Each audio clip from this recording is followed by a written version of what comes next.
Let's kind of talk about where you feel like the offense is now that you're kind of just a couple of days away from the game. Well, it's been good that we narrowed some things down. I started game planning, starting getting specific about personnel and certain plays, certain personnel groups, and so it's been good.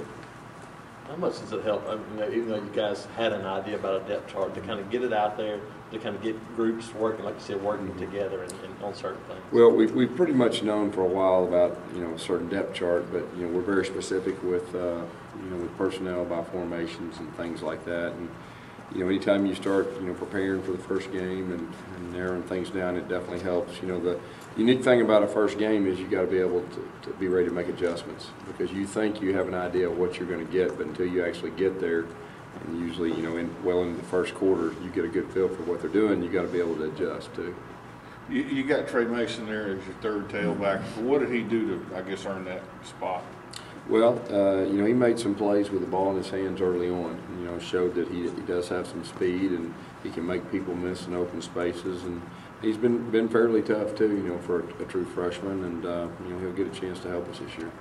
And on an ideal night where you run your 80 plays, how many carries might he get in that situation? Well, he's behind Michael Dyer and Ontario McCaleb, so that's really hard to say. Those two will definitely get their touches, before.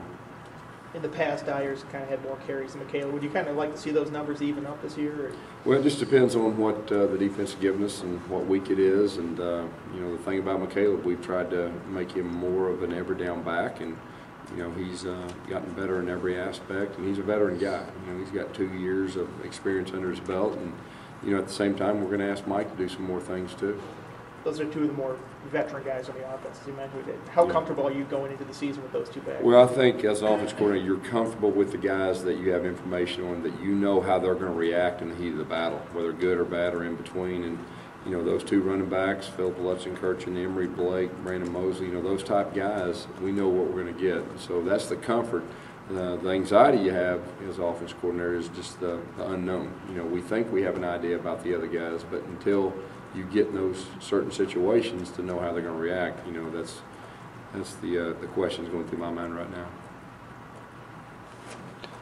How are the running backs coming along as receivers? Looked like Ontario made some progress last year in that area. Yeah, and I think Ontario did, and I think Michael Dyer, that we made a conscious effort in the spring to get better at throwing him the football too. And Trey Mason's got fairly good hands, and you throw Gully in there, he catches the ball well too.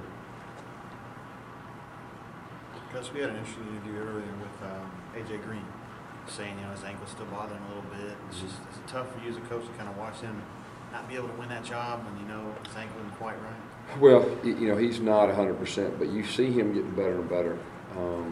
He's going to be a factor. There's no doubt. I mean, we're going to need his help before the year's out, and he's got 3 games starting experience too, and we felt like he played very well in those 3 games. So he's one of those guys that right there, if we needed, he can be called for.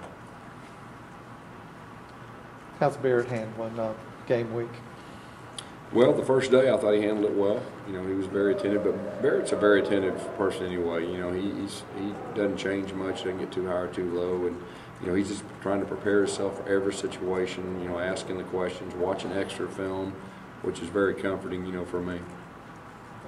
What do you tell all these young guys that are going to have to play a role to kind of get them ready for that first game, or is this something they just have to experience? Yeah, they have to buckle up. I mean, they just got to get it done.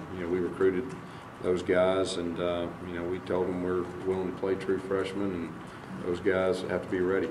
And we're going to throw them in there, see what happens, and we'll stick with the ones that have the right attitude and handle the right situations and try to get better. So they have to be ready. You talk about players, the excitement level for them as a coach with so many of those new guys out there. Is it kind of excitement level for you, just kind of seeing what happens? I think, I'm curious how some are going to react. There's no doubt.